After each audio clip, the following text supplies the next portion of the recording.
Hello, everyone, and welcome back to the third episode of the Always in Season podcast. I'm Zach here with Susanna, and we're coming off the first 2 days of the NFL draft. Day 3 is going on as we speak. But before we're going to get into all the draft stuff, we got to go through our weekly news recap.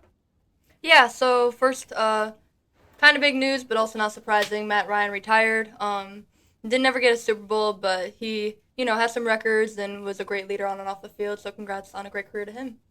Yeah, keeping with the quarterbacks, I guess Zach Wilson was dealt to the Broncos for a late round draft pick. Kind of a shock to me. I thought he was going to stick around with the Jets for a little bit, but I think a fresh start's good for him. For sure, and Peyton Manning reached out to him, which was really cool. And Peyton Manning's always been a supporter of Zach Wilson because he feels that the change of coordinators was ruining his young career. I think a lot of people. I mean, that's not really a shock that all the moving parts in Denver kind of didn't help. Yeah. The Broncos also got new uniforms, so everyone's gonna get a clean look for next season. So that's exciting. Yeah. The Chiefs did extend Andy Reid. I don't really think it's much of a shock. Again, he's the coach of the best. I would say the best team in football right now, coming off back-to-back Super Bowls.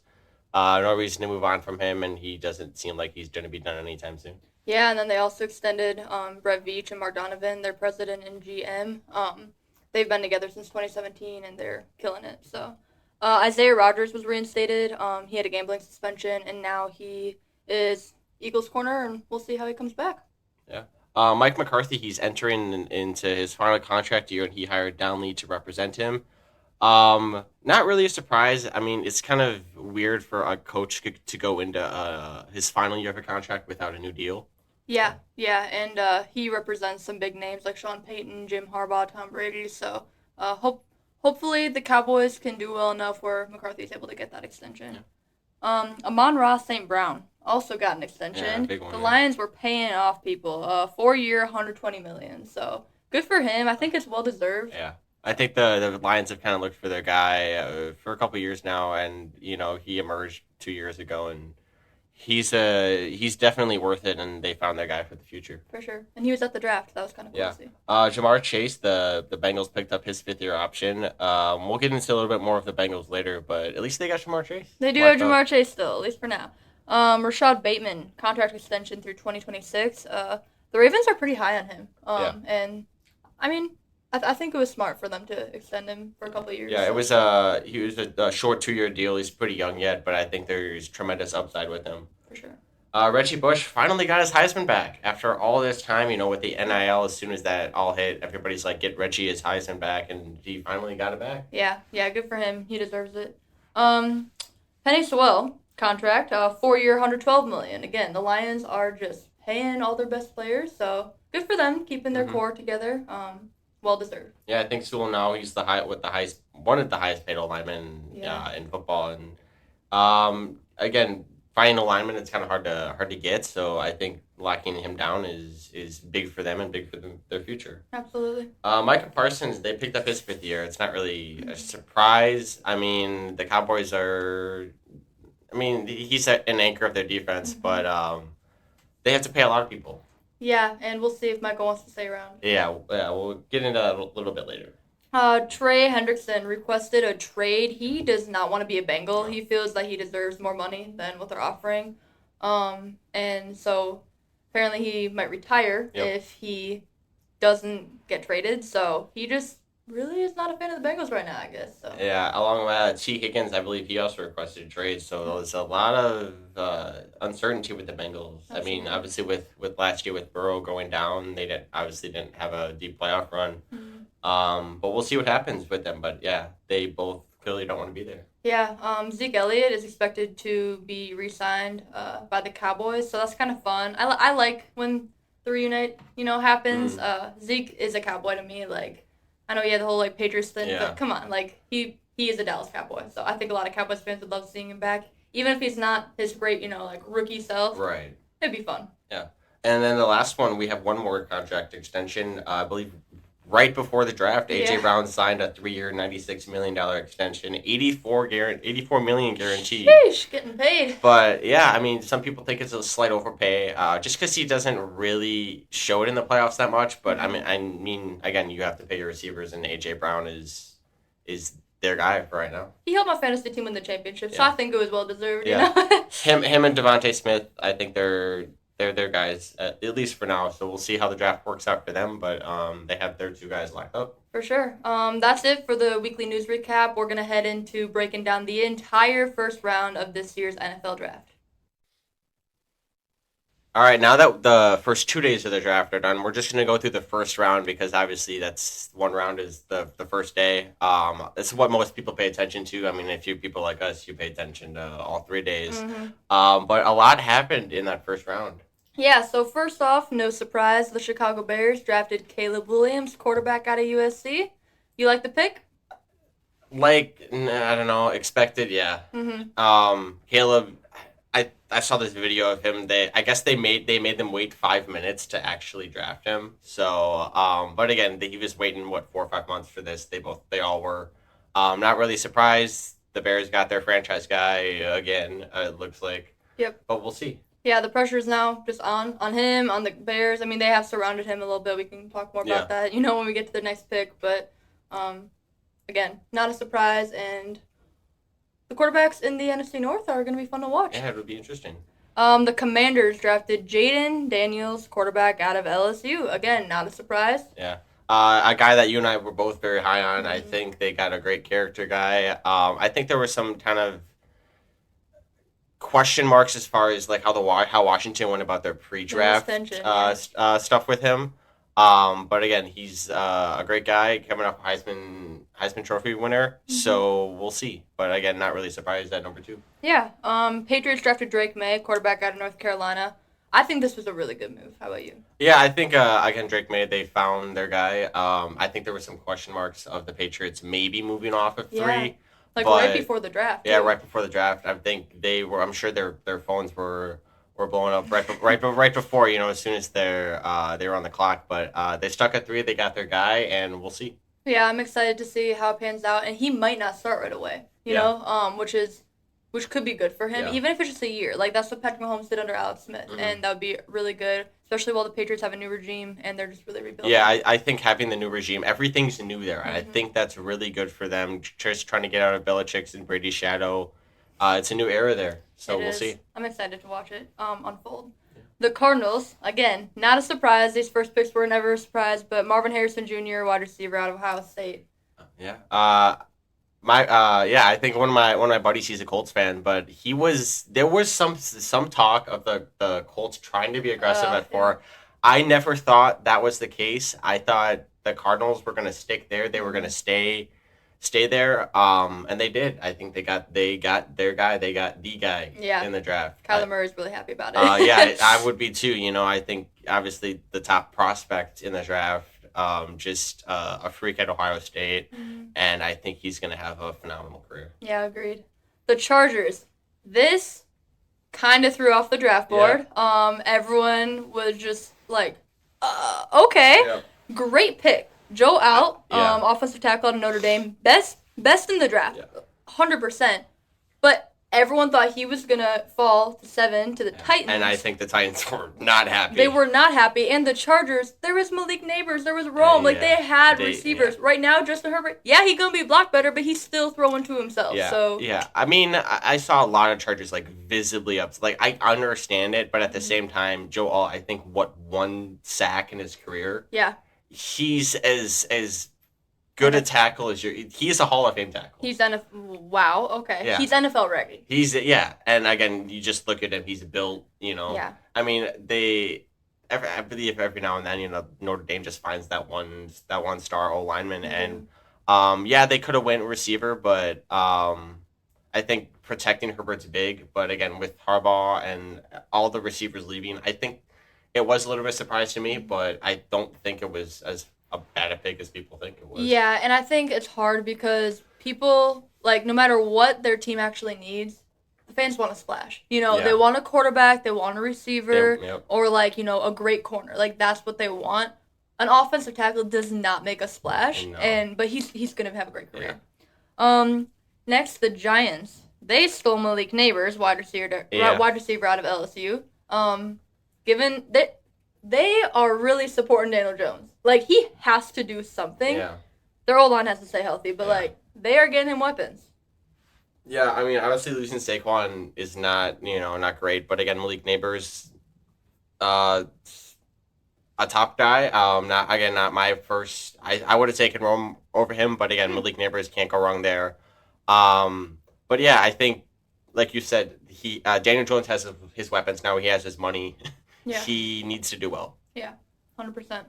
Now the Titans, they did not get Joe out, so they went with J.C. Latham, offensive tackle out of Alabama. I mean, Alabama offensive lineman. They're going to play well. They're NFL ready as well. So. Yeah, I mean, I think he was the second one off the board, and I think they were.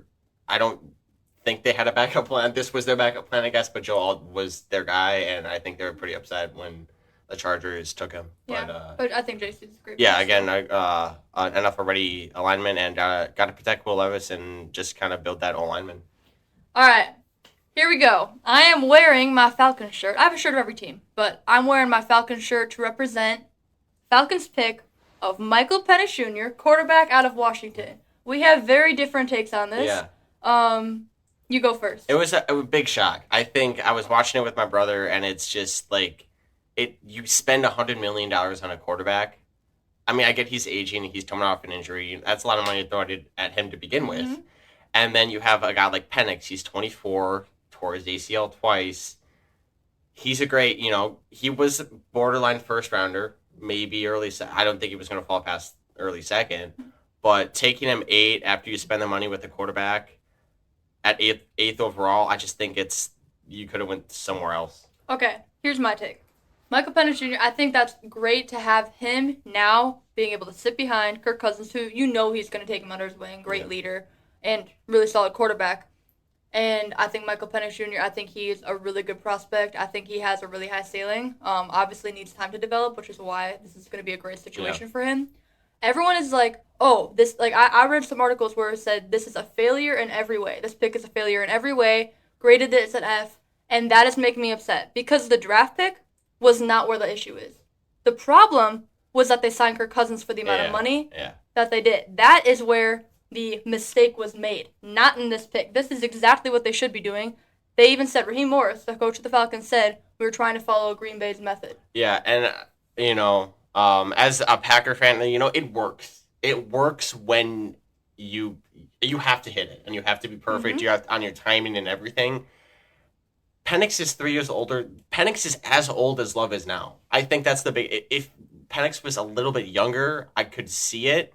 But again, I think, they could have taken a quarterback if they didn't throw this much money at Kirk, or they just didn't sign Kirk. Mm-hmm. But I just... They needed so many other positions, and there was a lot better options out there. Again, we'll see down the line if it pays off, but... They made the mistake in the Cousins, not in the pick, though. Again, like throwing Kirk $100 million off an Achilles is not great. I mean, we'll see. But again, it's I like I think you said earlier, it's a great situation for him as far as locker room and as a mentor. And another thing I don't love is that it sounded like Kirk was not aware of this. They were very short with their answer of how they told Kirk or if they told Kirk and when.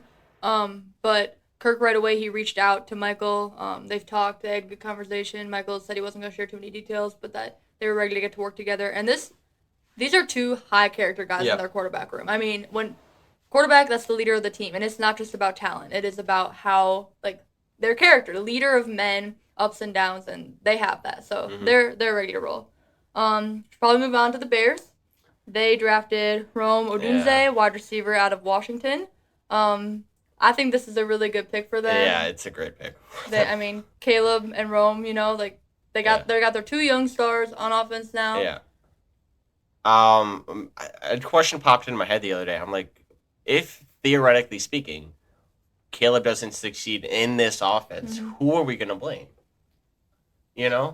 Well, I've always said that the Bears is where quarterbacks go to die. And what I mean by that is that it seems like they kind of ruined the careers, kind of like what we were talking about with Zach Wilson and the Jets earlier, like new offensive coordinator, new coach, blah, blah, blah, blah, all this turnover, and that's not good for a young quarterback, which is why, again, the Penix sitting behind Kirk, like that's what they want because then they can build, they can grow, they can develop. Caleb won't get that, but the Bears are doing a pretty good job with what they have to work with of building around Caleb now. Yeah.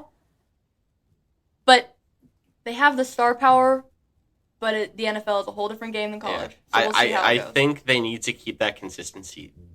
The amount of times that they've gone from this quarterback doesn't work, so this head coach doesn't work, so this coordinator doesn't work. Yeah. There's so many changes and turnover. Like, no wonder Fields didn't succeed. Yeah, exactly.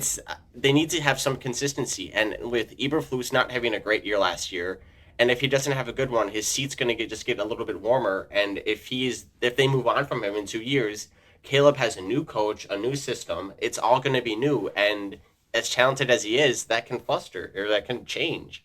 What bothers me is we always talk about draft and develop, and I feel like we completely lose the develop with a lot of these teams. Yeah. Like, we're going to draft, oh, you didn't work out, all right, see ya. And, like, I get that, but also it's your job as a coach to develop these guys. They're college players. Now you're preparing them for the NFL. Yeah. Like, and as a, GM or the president or owner, when you're hiring the coaches, like, you got to do your job, too. You can't just blame the 22-year-old walking in the door and expect him to put the team on his back and be ready to go win. You know what I mean? Yeah, like, again, like you said, it's a lot of draft and develop, and I think a lot of teams do that better than others. Mm-hmm. There are guys that are NFL ready.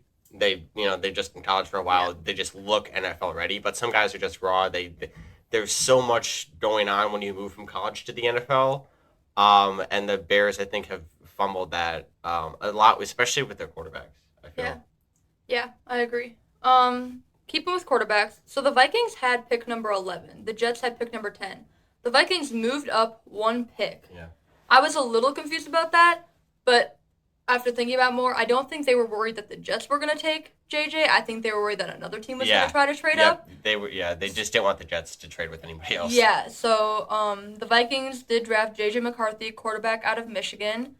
Obviously, they needed a quarterback. They have Sam Darnold, but they got rid of Kirk, so we don't know who their guy is going to be to start. Like, it'll be probably a quarterback competition. And then I think if they're smart, they're going to do Sam Darnold and let Sam Darnold get the blunt of the beginning of, how the team is. Yeah. And then see, like, okay, do we want to put JJ in this year or do we want to just kind of, like, not tank, but kind of just feel out however this year goes with Darnold, let JJ grow and develop, and then play him. It'll be fun to watch it unfold. But now we have, the quarterbacks in the NFC North. We have Jared Goff with the Lions. We have Jordan Love with the Packers. Caleb Williams with the Bears. And then probably for the future, J.J. McCarthy with the Vikings. Yeah, I think if J.J. doesn't end the year starting, I'll be surprised. Yeah. I don't think, I think there'll be that quarterback probably battle. Probably midway. I think there'll be that quarterback battle. Could he start week 1? Absolutely. Yeah. But again, it all depends on what they want to do and how they want to approach it. Again, obviously not contenders this year. Is this kind of a feeling out year? Losing Kirk, there's kind of still some question marks with Jefferson, and there's still is he going to be around? I don't know. Mm-hmm. Yeah, JJ's a really good high character guy, so I think it's a good pick for the Vikings for the future. The Jets, everyone and their mama had them drafting Brock Bowers, and they said nope. They drafted offensive tackle Olumide Fashu. I don't know how to pronounce his name perfectly, but that's what I'm going to go with.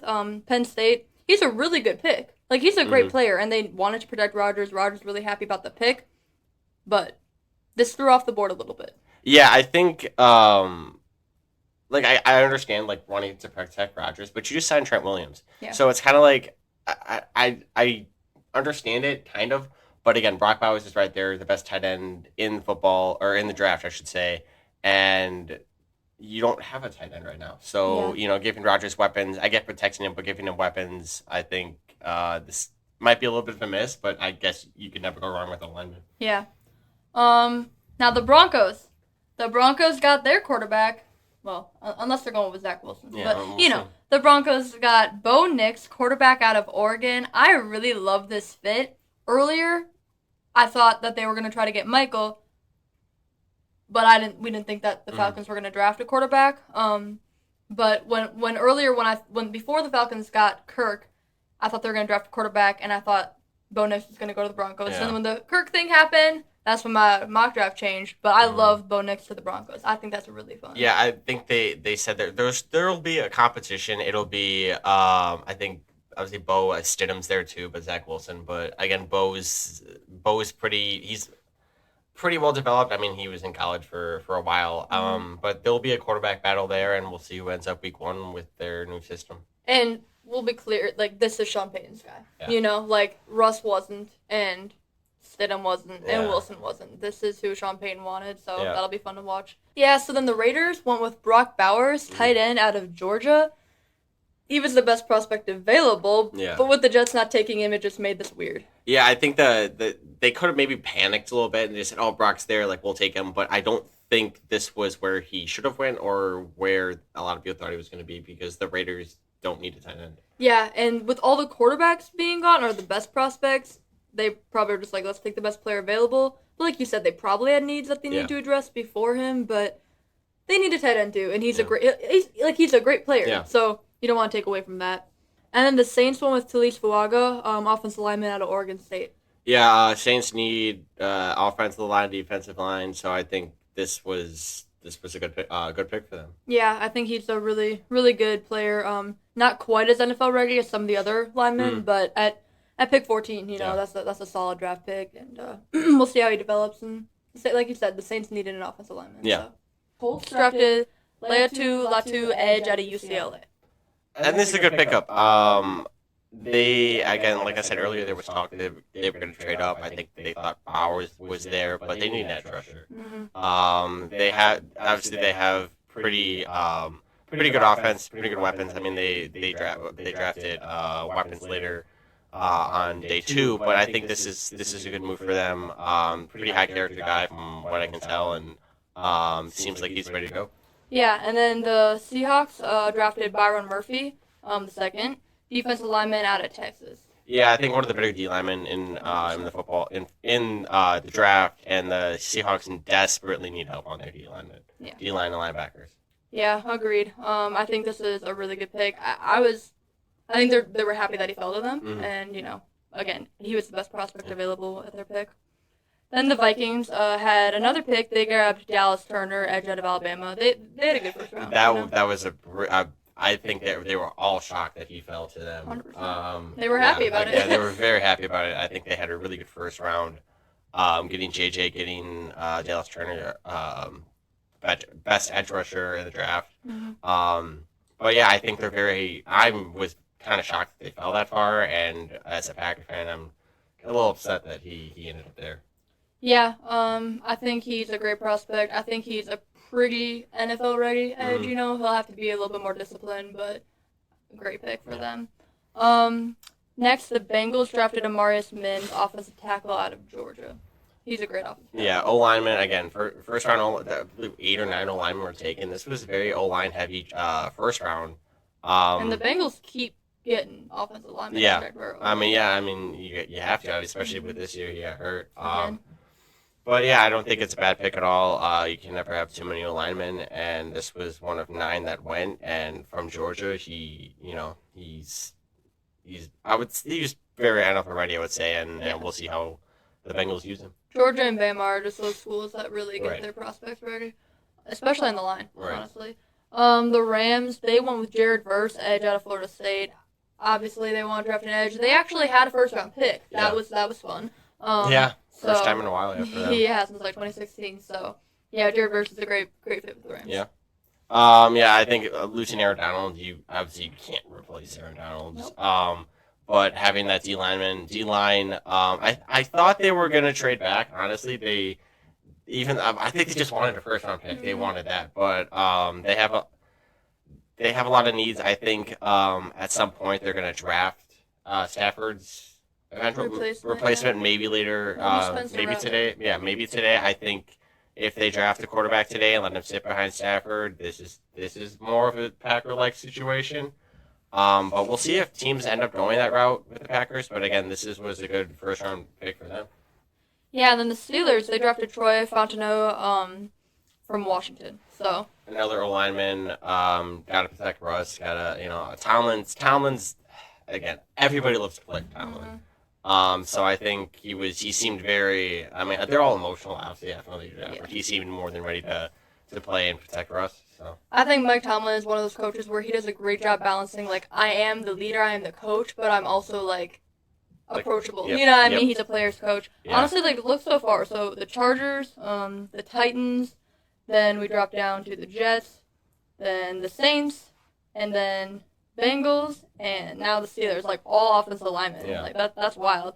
And then the Dolphins, they won with an edge as well. Chop Robinson out of Penn State. So 2 edges in the last 3 picks. Yeah, Chop Robinson. I think I don't. I think it fell a little bit. I think he was going to go a little bit earlier.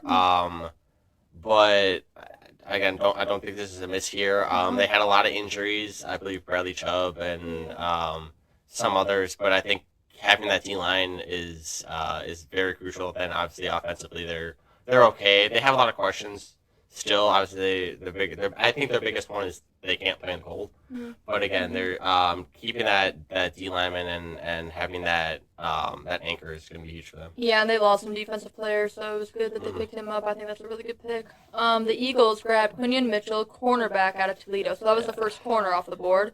I was shocked that it took this long for a corner to go, and the top one went. I feel. I think a lot of people, including Micah Parsons, was not happy about this one.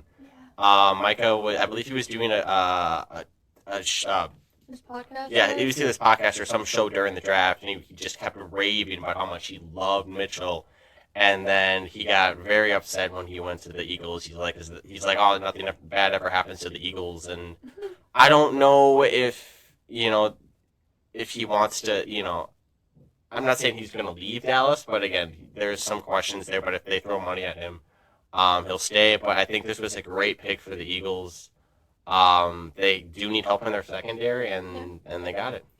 Yeah, I think it was a great pick. And, I mean, Micah, he is his 5th-year option, but he might not be a Cowboy forever, so maybe he'll go to the Eagles, Yeah, we'll see. The Jaguars drafted Brian Thomas Jr., wide receiver out of LSU. They need a receiver. Yeah, and this was, I mean, at this point, I think Brian Thomas is one of the better ones. I think he was mocked like late first, maybe early second, but they need a receiver. Calvin's gone.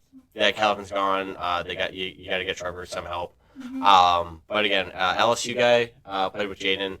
So I don't think this was a miss at all. They got an offensive weapon that they needed. Yeah, I'm excited to see how he works with Trevor. The Lions traded with the Dallas Cowboys, and they drafted Terrion Arnold, cornerback out of Alabama. This is a really great pick. What an interview from Terrion. He's loved being in Detroit, loved getting drafted there, but it was Mel Kiper or some other analyst was just raving about if you could have one guy, pure character, out of that green room, it was Terrion Arnold. I think this was a great pick for them. Boosting up that secondary for what seems to maybe be a dogfight as far as quarterbacks go in the North. Yeah. But yeah, I think this was a great pick, and as a Packer fan, it sucks. Yeah. Yeah, I think Terrion is going to be there for a while. Yeah. Really, I think he's going to be a Detroit Lion for a while. Next up, the Packers drafted Jordan Morgan, interior offensive lineman out of Arizona. I believe this was some people had him as a second ranked guard in the draft. Yeah, and then some have him as a tackle. Yeah, I think he'll move around. Bill Belichick says he's left tackle. He was raving about him. Yeah, Bill was raving about him.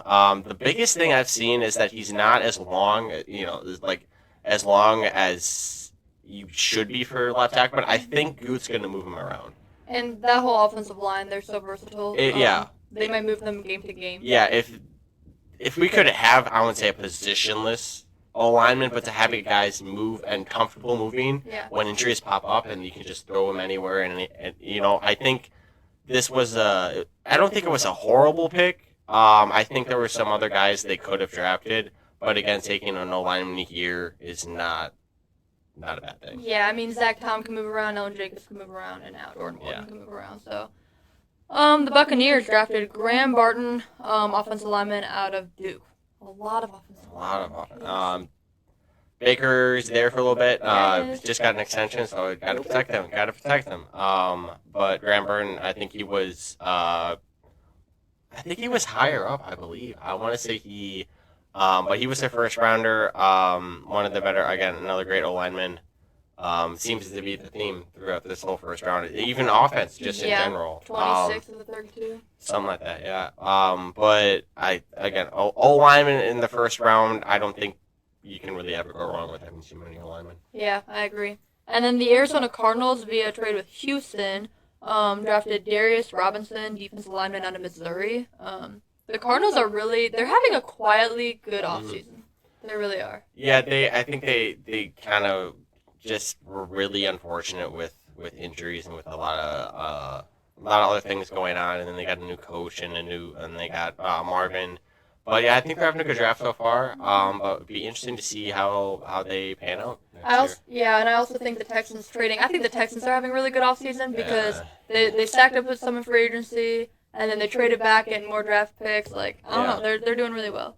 The Chiefs via trade with Buffalo, so the Bills continue to help out the Chiefs. They drafted Xavier Worthy, wide receiver out of Texas. The whole league is mad that Xavier Worthy was there for the Chiefs. I had them drafting Mitchell, so a wide receiver, but Worthy being there on the board, I mean, wow, what a blessing for them. I mean, obviously people are like, oh, he's, the kid can fly. He obviously broke the 40-yard record during the combine. And it's just so unfortunate for every other NFL team that Mahomes has yet another guy that he can, if he's in trouble, throw it up to him and he's going to go get the ball. Worthy down there somewhere. Again, he's very small. He's like 160 pounds. Like, he's small. So, it's not like when Tyreek was there. Tyreek was short, but he was like a stocky guy. He had a lot more muscle. But we'll see how Worthy pans out. I personally think he's either going to be like a John Ross that's just fast and doesn't really do much, or he's going to be like a bigger Tyreek, which is just not. But I think this was a great pick for them. There's a lot of hype now. Yeah, they traded up. They got another weapon from Mahomes, and we'll see how he does next year. And then here's where the Cowboys pick came in because of that trade at Detroit. They drafted Tyler Guyton, offensive tackle out of Oklahoma. They are protecting Dak. Again, more and more offensive linemen off the board. Well, they lost Trent Williams. But again, you got to protect Dak. Jerry loves his lineman. He does. And I think drafting him here is a replacement. Obviously, you can't replace Trent Williams, but just having O lineman there and keeping that offense as good as much as you can have it last year. Obviously, they fell short in the playoffs, but they had a really good regular season. Yeah, and they had some crazy stat where like they drafted 4 first-round offensive linemen since like the 1980s, and all 4 of them were Pro Bowlers. So yeah, again, they don't draft much, but when they do, they hit. They seem to hit. They do. And then the Ravens, they drafted Nate Wiggins, who I think dropped. Corner out of Clemson. I think this is a really good pickup. They love their secondary. Yeah. Obviously, corners, they kind of fell. Yeah. I think there were a lot of names on the board towards the end of round 1 that early in day 2 that teams were like, oh, they're still there, and they were kind of shocked. But Nate Wiggins and Kyle Hamilton. Yeah, Nate Wiggins he was one of the. I was pretty high on him. I did think he was going to fall to first, and he didn't. Close. He was close, yeah, but it seemed to be like a lot of corners fell out. But again, like you said, they're boosting their secondary, and again, they have Derrick Henry on offense, so this could be hopefully a deeper player for them. Yeah. Then the 49ers, they had a little bit of a surprise here. They went with Ricky Pearsall, wide receiver out of Florida. Some are saying that this is like a sneakily good pick. Where he's kind of he was flying under the radar, but I think he fits well with Kyle Shanahan's offense. Yeah, Pearsall, I mean, I feel like everybody knows him from his catch last year. But again, like you said, I think it could be a sneakily good pick. Shanahan will figure it out. He will. Unfortunately. One of the best developers there is. Yeah. He goes a long way, but I think, this is a good pick for them. Again, they have a lot of questions with Debo and Ayuk. I don't think they're going to move on, but there was talk right before the day 1 that they could move on from Debo or Ayuk, and they didn't do that in day 1. Apparently, they're more willing to move off of Debo than Ayuk, which I think is it's interesting. But Debo is, I mean, they both are pretty big contributors for their deep playoff run, but they didn't move them in week 1 or in day 1, I should say.